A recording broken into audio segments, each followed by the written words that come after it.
Hello, everyone. Welcome to another episode of Frontrunners Innovate. And I have with me a familiar co-host. It is Tobias Nauruki. And Tobias is the founder of the African International Policy Research Center out of Kenya.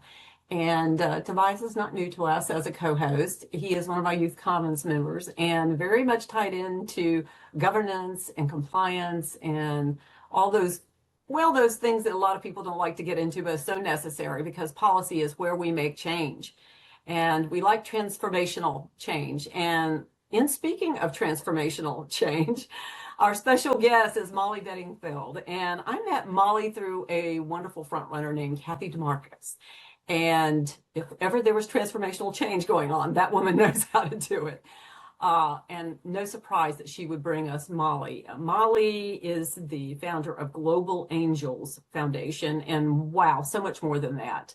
But when I think of what Molly's doing now in Kenya, and probably well beyond that, because there's the scope there that I'm not even aware of, I'm sure, and we're going to find out today. I think of innovation, and I think of taking to heart things that we hear about, but we really probably don't even practice in terms of circular economy, and looking really beyond what we all take for granted, and really looking at what other people can do with things that are just there in the natural, and using it for some remarkable, just literally remarkable ways of taking care of yourself and being sustainable and moving forward with the economy in ways you didn't even dream of. You probably have not even thought of in areas of the world that I think it makes the biggest difference. So I want to bring Molly forward to you as a gift, and and in a way, I want you to pay attention to what she's doing, because I'm bringing her forward to you as a model, as what she's doing is something for you to replicate, because I know most of my audience comes from all over the world, and a lot of you are in Africa. I want you to pay attention to what she's doing. So I'm going to start with Tobias Nauruki. Tobias, I want you to step forward, please, and just share a little bit about what you're doing and who you are. Oh, thank you so much, Mary. Indeed, it's a pleasure to have Molly as a model to showcase the many solutions many have looked for and are not finding. My name is Tobias. I'm going to co-host this very important session. I'm a founding CEO of African International Policy Research Center.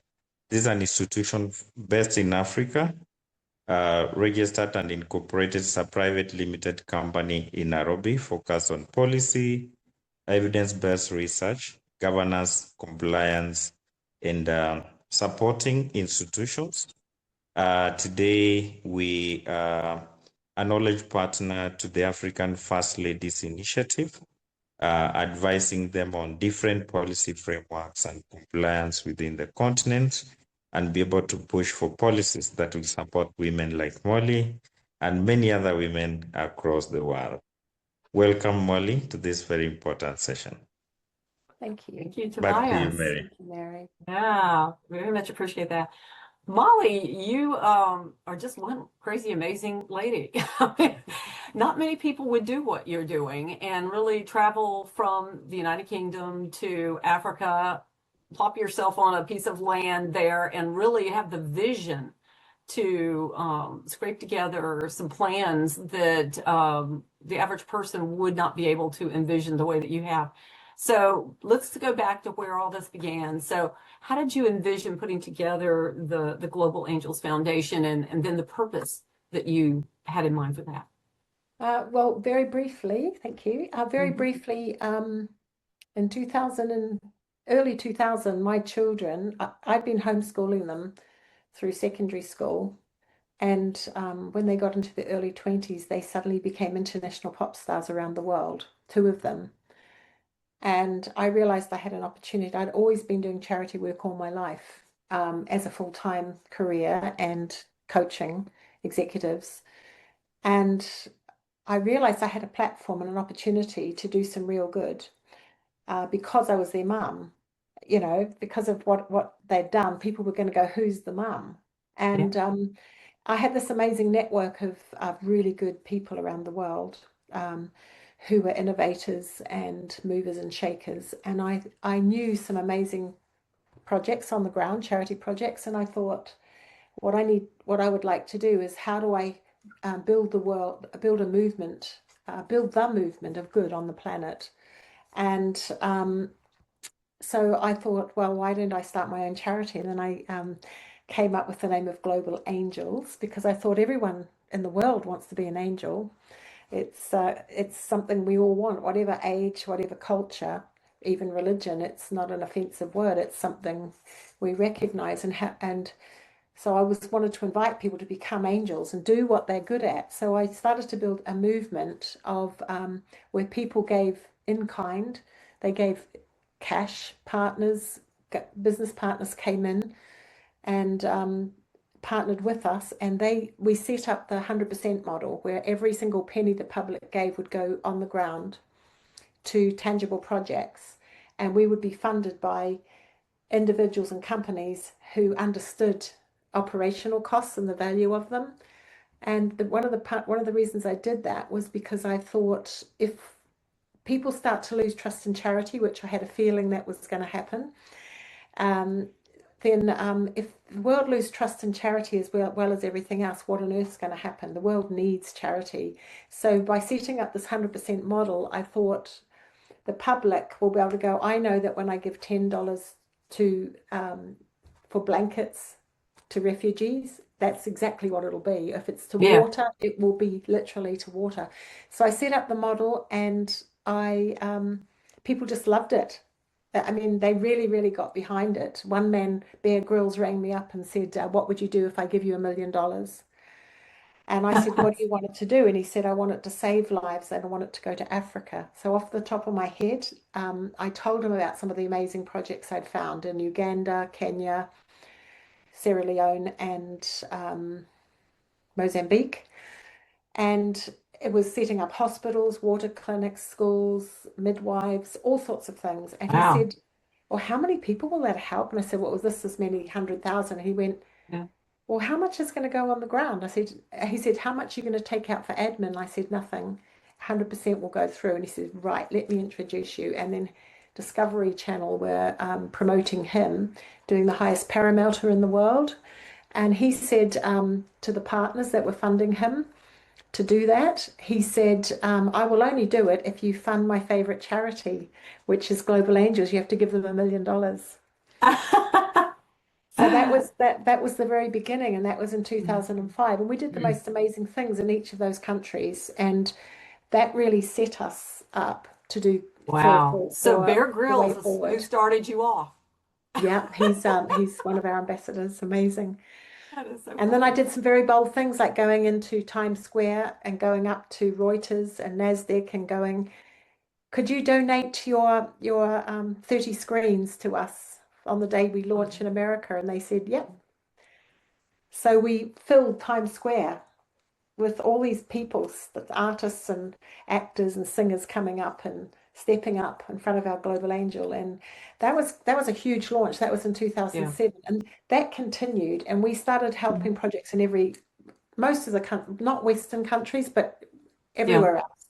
Yeah. And then in 2017, my board challenged me they said, Molly, you've been doing all this. We think you should set up the model for Global Angels. How does Global Angels transform a disadvantaged community? So I found the one that was the most difficult that we had, which was in Kenya, where there's hardly any water, hardly any rain, incredible poverty. The trees have been cut down. Hardly anyone has jobs. Most of the men have gone away. Most of the youth are on drugs. And the women and children are walking 10 to 15 kilometers a day or miles a day to get water, bring up jerry cans home. And that's where I started. And I thought, okay, let's start there. So then it was like, well, how do we do it? So of course we had to find good people. One of the first things is to find good people to work with. And that was hard. You lose some, gain some. And I found an amazing person. I found my Jackson Mwanza, who's our manager now. He was a builder, and I realized he didn't just build buildings; he built people. he was passionate about the community and looking for young men and women who, when they got paid, would take the money home to their mums and their families and support them rather than drinking and stuff like that. And he built this amazing network through sports and in the community. And then they started working for him, for us. So with him, we started building water pans, which are big areas of where we capture rainwater outside and store it. And we built shade nets, which were for growing vegetables and plants. And we've built orchards. Had bees. We've got all sorts of things. And what we were really trying to do was build a circular economy. But also, I was really touched. It's like, you can, with a circular economy, as we know, everything goes round, and you try to use, like with your chickens have chicken poo. So you use that to make compost. And that, the whole thing, you just go round and round. But it was interesting, as I looked at that model, because I'm passionate about the environment as well. And that whole model is all about all your stakeholders. Every stakeholder you should be thinking about, and how do you reward all of them? Well, and if you look at it in a wider context, the stakeholders are also the soil. It's also the bees. It's also the birds. It's the air that we breathe. It's the water that we drink. It's everything. Every piece of the puzzle. Everything. The Western way is, the capitalist way is, the rich get richer and the poor, whatever, try to find their way. But in the circular economy, if you think of it in the broader context, you really start to bring transformation. And what I've noticed is, the more that we were planting trees, building swales, which are like deep trenches on the contour of the land. So as the rain comes, soaks in there rather than just rushing off the hillside and flooding the valley. As you do all of those things, you start to get bees. You start to get all sorts of plants growing that weren't growing. Your trees start to thrive and become huge. You see butterflies. And now you start to see all these beautiful color birds come back. And so that's part of, and then you start to see the families thrive. And because we're working with, we only work with casual workers or full-time workers who take the money back to their families and are good people, as it were, that care. It doesn't matter what religion they are. Doesn't matter what age they are, it's the values that they hold inside and how they live those. If they love people and value them, we're actually supporting all these families, and you start to see kids going to school, and the whole thing is just starting to grow. So the ecosystem that just feeds itself. It's amazing. It takes Tobias, years, it takes years, doesn't it, Tobias? You can't do it in one generation, really. It's your home area, Tobias. I know you're grinning through all this, so I know you kind of know this area. So what are your thoughts, and do you have questions so far? I wanted to make a follow-up question. Molly has mentioned about building the value system. And today, as you're aware, Mary, as well, getting the right people to enter into the system is very hard. And I was wondering, how were you able to identify the beneficiaries in this program, the global angels? That's a question many, when they start the organization, either charity, non-profit, or companies, very hard. Who are the beneficiaries, and how do you maintain the ecosystem to transition to other more beneficiaries within the cycle? Good question. We started off with water and with trying to regenerate the soil and the land. And we knew water was the first thing that people needed. And so as we built our water tanks, our water pans, we had to employ people. So we were told the women work the hardest, employ them, which we did, and they did work really hard. And then I realized, but you can't just employ the women. You have to employ men too, because if the young men can't get employment, they leave, or they'll go on the drugs, on the boda bodas, the motorbikes, and get into trouble. So listening to Jackson, we employed really good men, young men that he'd worked with, and he knew them. Some of them had come off drugs and heavy alcohol.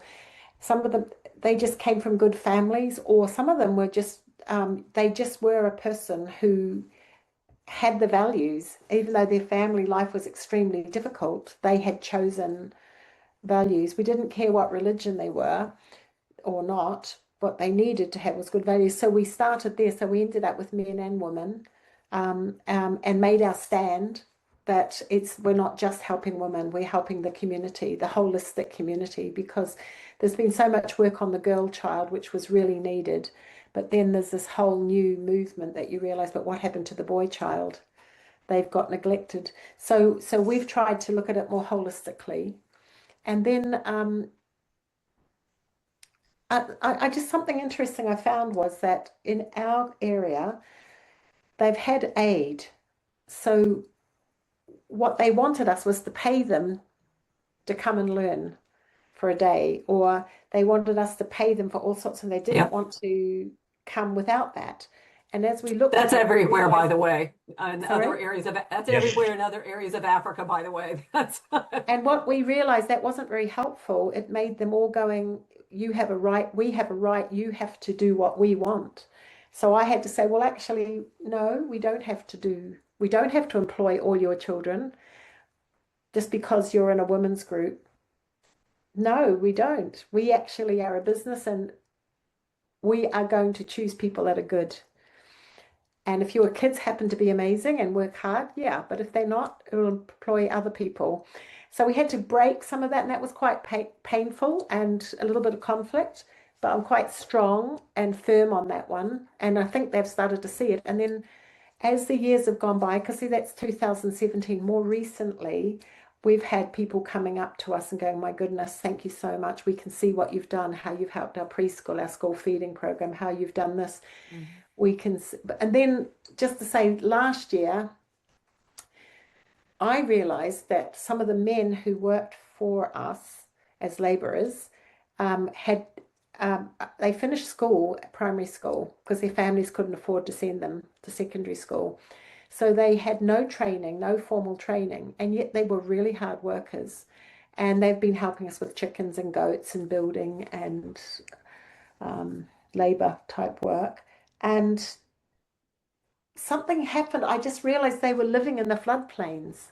So, we were on the hills, our farm's on the hillside, and then the water, where there's huge gullies in the area around us, goes into the valley, and there's floodplains. And then I realized that some of the men who work for us literally are in the houses that when it floods, their houses are surrounded for 3 or 4 days, and they and their families have to stay inside their building. Their kitchen is outside, so they can't get to their kitchen. They literally all stuck together inside. And I was like, I didn't actually realize that, And so they weren't using swales. So here we are, we're building swales on our land, showcasing how to do it.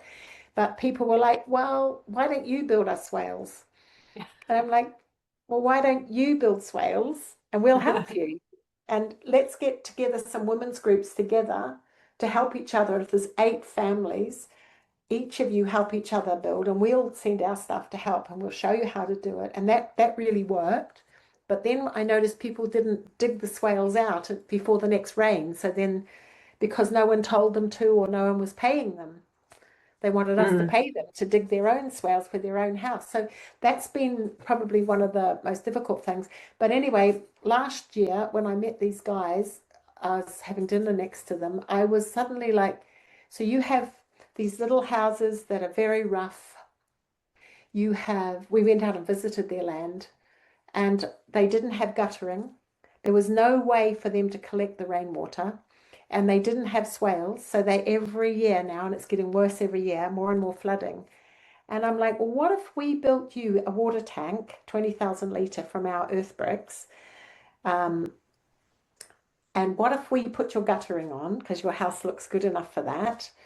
And what if we could build you a 100-metre swale around your house to protect it from the flood? Would you and your family help us build that?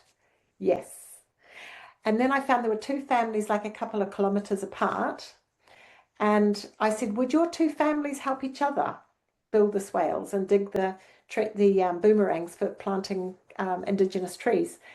Would you help? Yes. And then I said to Jackson, Jackson, what if we offered lunch to the neighbors?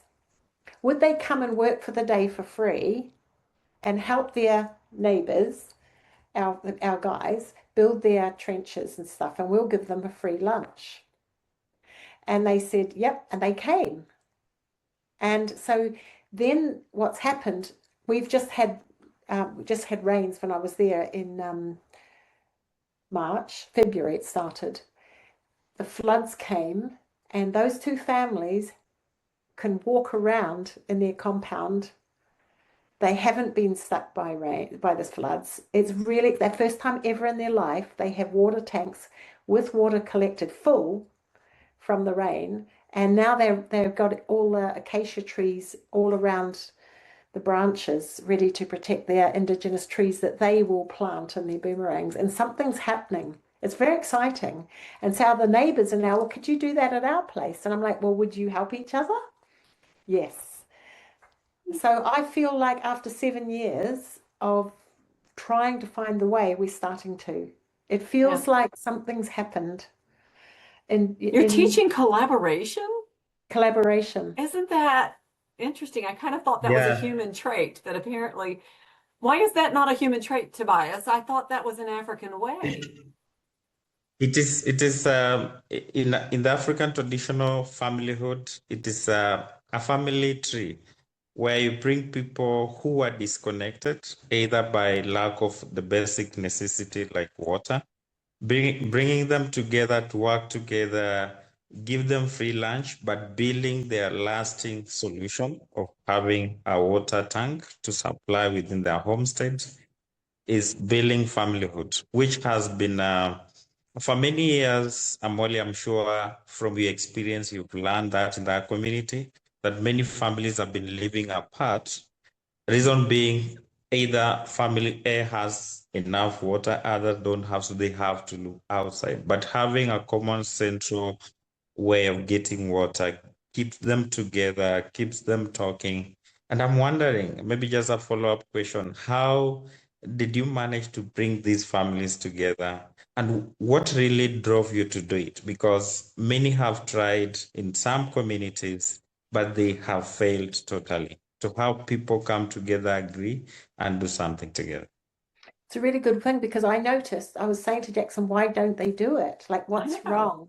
Because didn't they used to? And he said they did, but as time's gone by and poverty's increased and they're busy trying to survive, something happened with aid coming in and them getting paid to do everything to help themselves. Something was lost. And I was telling him that when I was a child in New Zealand, I lived in a village and there was only 1,000 people. And my father was a fire policeman, which was a voluntary position. When the fire went, if there was a fire, the teachers, the bank manager, my dad, who was a pharmacist, they would suddenly all get in their cars when they heard the siren, and they'd all leave the school, the bank, and they'd all help to put out that fire for the community. And they needed to build a building to keep the fire engine. So they all came together and built the fire engine building. Then when they needed an ambulance building, they all came for that. And then there was a boat. People kept capsizing in the sea going over the bar. And my father said, let's build a ramp on the coast further out from the bay, so that their boats wouldn't turn over and they'd have a new way to get out. So everybody came together. The mums, and the girls, we made scones, we made pancake type things and jam and cream and teas and coffees. And the boys helped their dads, and everybody helped, and it didn't matter. You just all helped. And I said, couldn't we do something like that again? So because I had it in my background, it's something I just loved and admired. I said, how do we do this? And so for the last year, I've been asking this question, or 2 years, but suddenly I was like, how do we do this? And suddenly it came to me when I was sitting down next to everybody having dinner in the domes. I hadn't done it before, but I invited all our workers to come and sit with us around a big table that you can fit 17 people. And as we're talking, they stop being so shy because I can't speak Swahili. And we started chatting, and it was like, hang on a minute. Here's how we can do it. They're our staff. If we could get our staff to help each other, and then we got the neighbors to help the staff, so it's a lot of people, Yeah. it would be the model. And because they're our staff, we can make sure when it comes time before the rains, we can get them to dig the swale out, the trench out, to get all the soil out, ready for the rain. We could pay them to do it, and we could help and get their neighbors to help, pay our staff. We could just say this is part of our work and make sure they do it. And then we could give them trees, and we could work with them. How's your trees going? Have your goats eaten them yet? How can we help you? And then if there's enough of us, because we had, like, when we were building our eco domes, we had 35 people working for us from the community. So that's 33 families. So if we get enough money to get all of those families to have their own water tank in their swale, if we, as the program grows, we could really make a difference. So that was my questioning, how, and then I was like, ding, let them help each other. Let's give them lunch. And people were willing to work all day digging swales to get lunch. That's how poor they were. And we gave them a really good lunch. Wow. And Before I turn the mic to Mary, I wanted to know as well, because many people around the world who will be watching this will be wondering, so how many people have you impacted, and how many are you targeting within the period you're looking forward to do this? And at the end of it all, what are the key challenges you've been facing? Because obviously, in running projects like that, you are employing beyond compassion, service to community and humanity, and giving back to the society through charity. You lending your time to the society to help families, to equip them to get the basic necessities. There must be challenges you've been facing. Maybe tell us a little bit about how many people you've impacted in the countries you've mentioned. Kenya, you've mentioned Uganda, you've mentioned, is it Malawi, Mozambique? How many families have been back? What are the challenges you've faced? Off the top of my head, it's hundreds of thousands. Hundreds of thousands through water, through education, through we did a water purification plant on the River Thika for thousands of people to get fresh water. We've built hospitals, clinics all over the world. So it's literally hundreds of thousands. And then in 2017, when my board asked me to focus on this, of course, the numbers have gone down because I can't do all of that and this. So I've had to really focus. So the valley that we've chosen has 2,000 people roughly, just a little valley, and that spreads out to 20,000 and then to 100 or 200,000 over a wider area.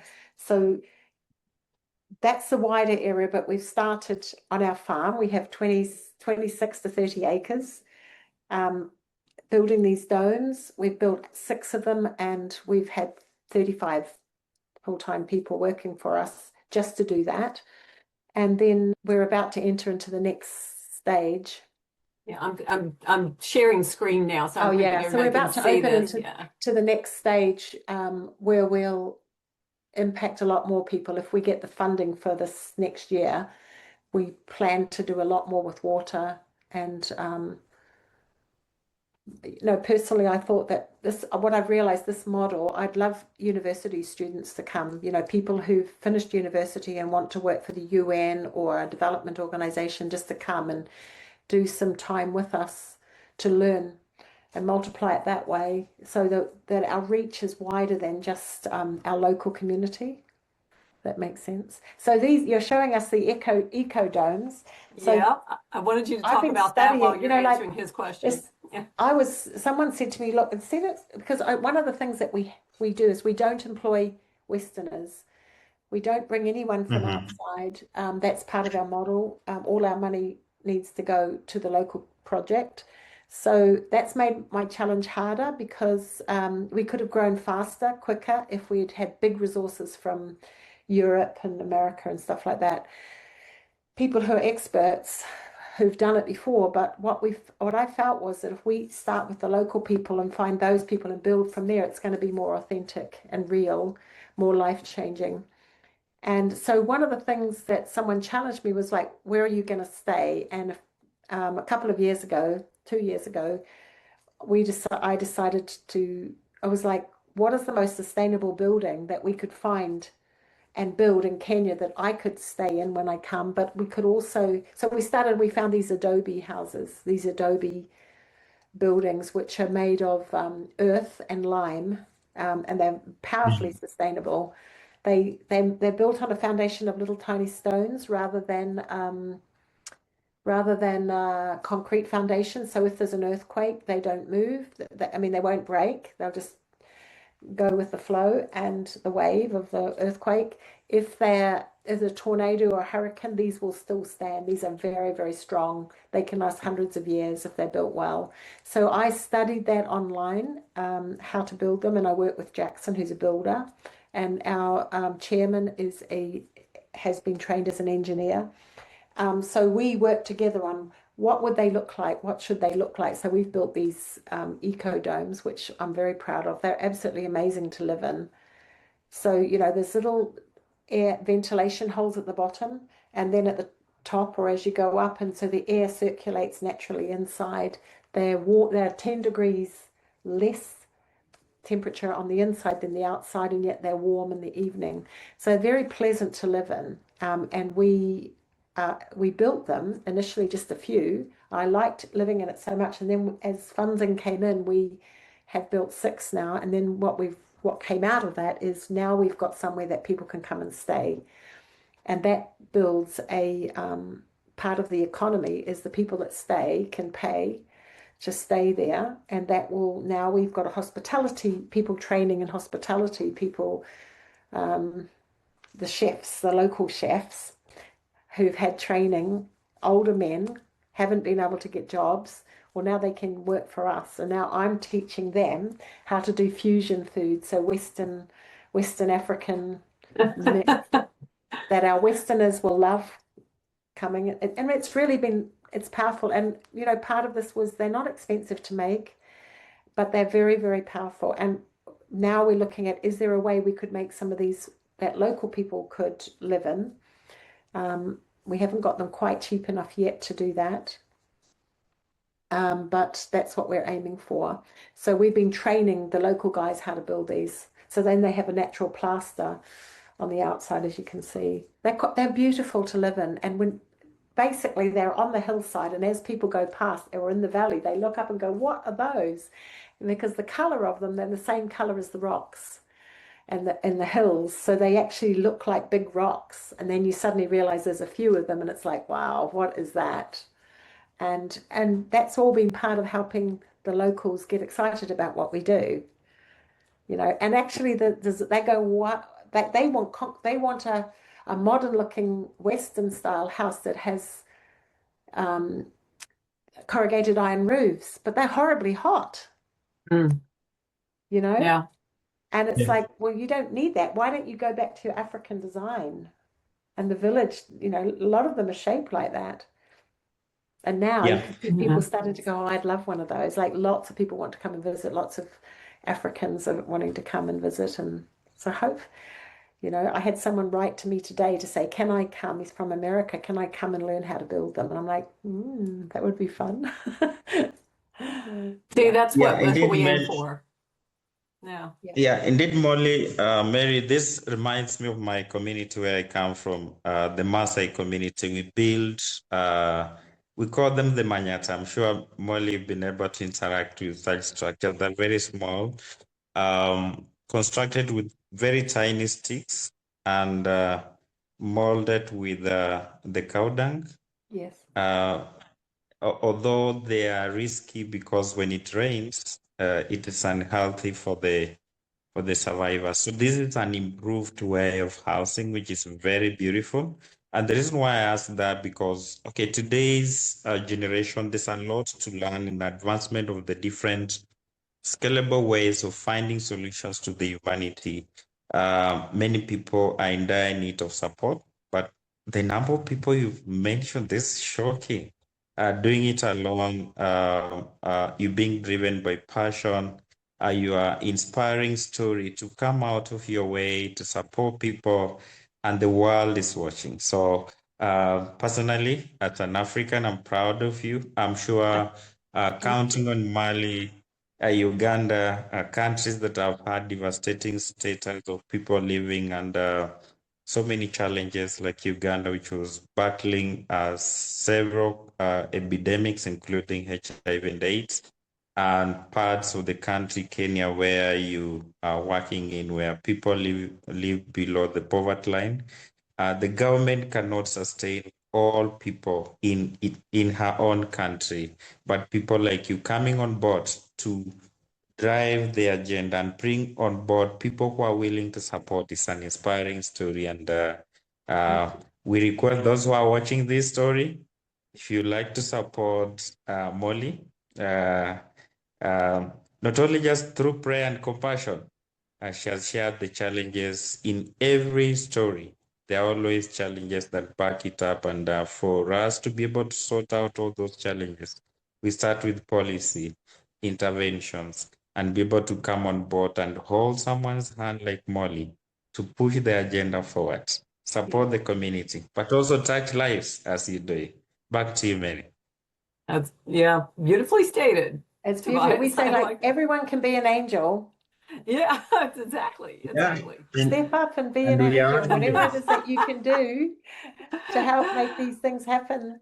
Well, Step up. I wanted to end this up with your final words, Molly, on if somebody's watching, especially with the echo domes, which I think are just remarkable. And I love the story about how you inspired the community to become a community and support each other, which is amazing, because you would think that would be a natural happening. And it's not necessarily so in every culture and every place, depending on a lot of the demographics and what's going on in the community. But what advice would you give, say, another leader in another country that's looking at what they just saw me share in the share screen and went, I want to do that, or I want to engage in that, or I like this model. What would be the first step? What would be the advice you'd give them to think about first?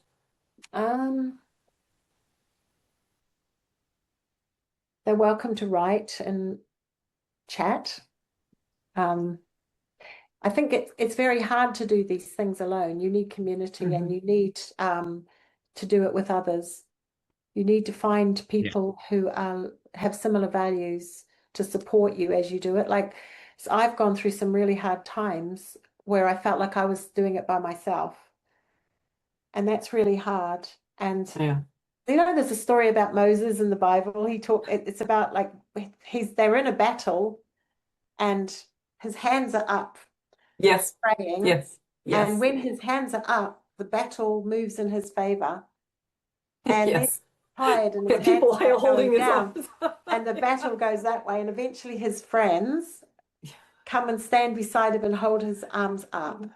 And I don't know if that's a good story or not, but what it reminds me of is you can't do it alone. You actually need people with you. And there's some really good help out there. Finding those friends that can help you and support you is really important.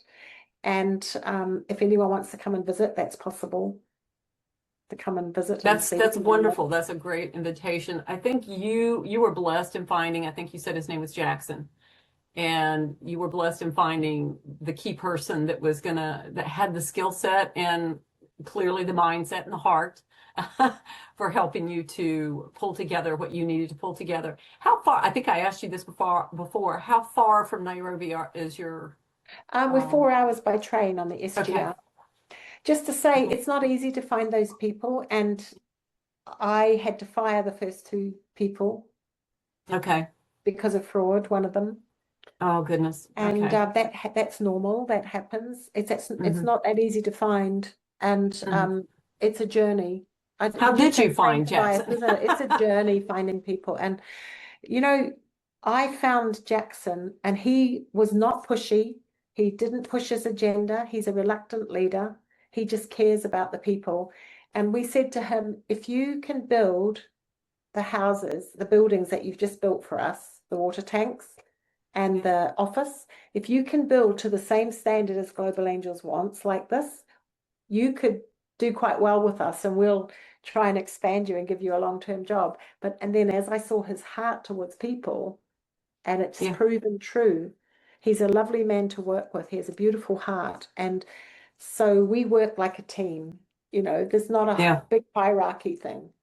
And I think that's, to find those people it's not been easy, but that's what you have to do. You have to find those. And especially since you're not there all the time. No, and what I also had to do is I was coming once a year, but once I started to build, I had to come lots. So I come 5 times a year now, 3 weeks at a time.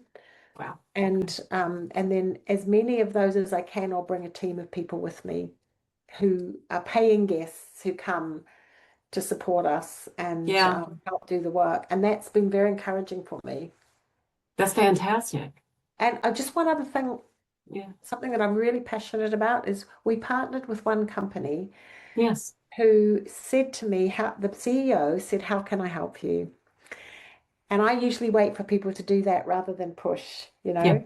And I said, well, why don't you do this? And then I said, look, you know, you've got millennials as your workers all over the world. Why don't you offer them to come out on a trip that you guys pay for, like something they can win, and you pay for to come out for a week, once a year, send out a team of 4 to 8 people with Molly and see the project that you're funding, help us build a water tank or something while you're there, do volunteering, and give it to them as a gift. And that was the most amazing thing. That company has thousands of people every year ask, can I be one of those team people? And when they hire new young people, the young people are going, I've heard about your program. Yeah. I'd love That's to a be involved. recruitment tool right there. Yeah, it was a really, really powerful thing. So they support us operationally a little bit, and then they give to the project to build a water pan or a classroom, and then they send this group out.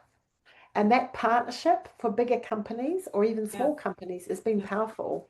It's a powerful way to partner. That is a terrific idea. And to the extent because they've done that partnership, that's how we've been able to do what we do. And then we're feeding back into their company to make it work for them.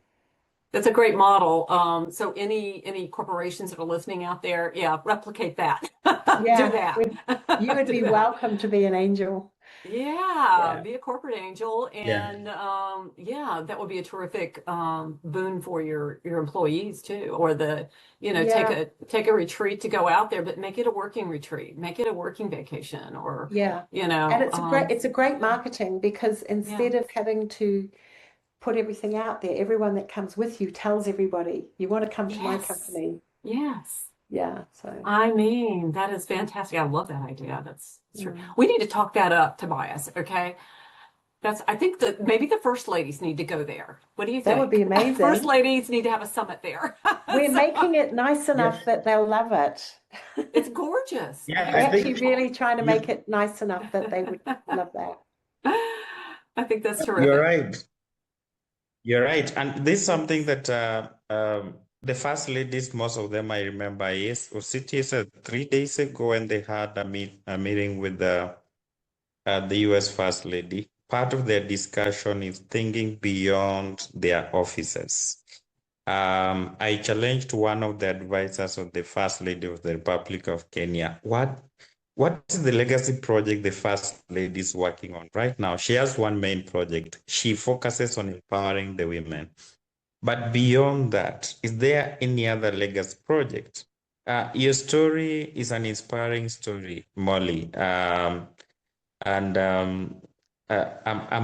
been thinking loudly how to put it.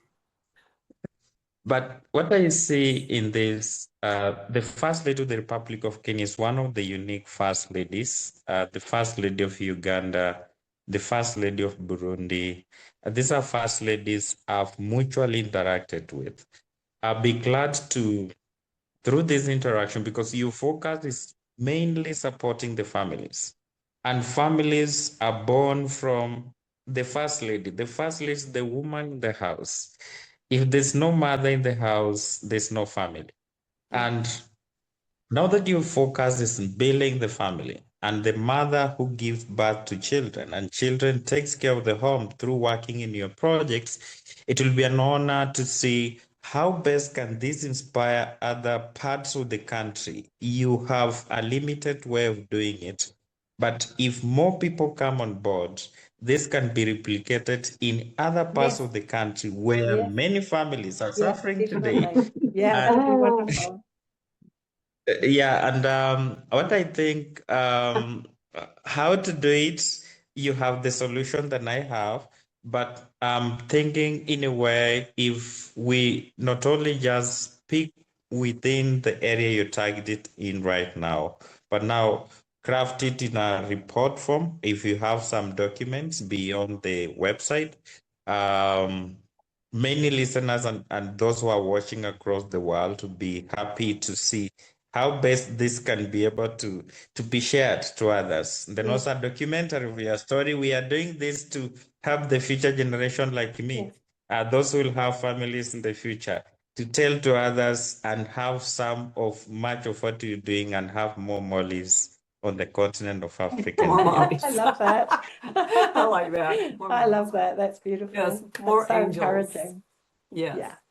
Yeah, Yeah, more because angels. originally Yeah. I thought that I put out there that we want to build and replicate reproducible models, but at my age, I've realized my focus needs to be we're building this one, and other people will be doing the replicating, which is Yeah, so exciting, you build. really. Yeah, you have recruited more angels, hundreds of thousands of angels in Africa. So I think, Mary, I'm challenged to be one of the angels. You're very welcome. Yeah, I'm challenged to be one of the angels. Maybe my parting shot first is to appreciate Molly. You are an angel first, a global angel. And I know many angels who are watching outside here from Europe, America, Asia, Africa, and many other parts of the world. Many have had such done in different parts. Many have put their interest first, looking for money. Many have put their families first, looking for enriching them. But you put your family besides and focus on families that you are not born in. As human beings, we were born to serve. We are living in their storyline to support, touch their lives, inspire them that poverty is not a crime, or living in a state you are in is not a crime. It is a life-touching story to see such families coming out of their homes to work in where you have established a route towards their future. Children have been educated.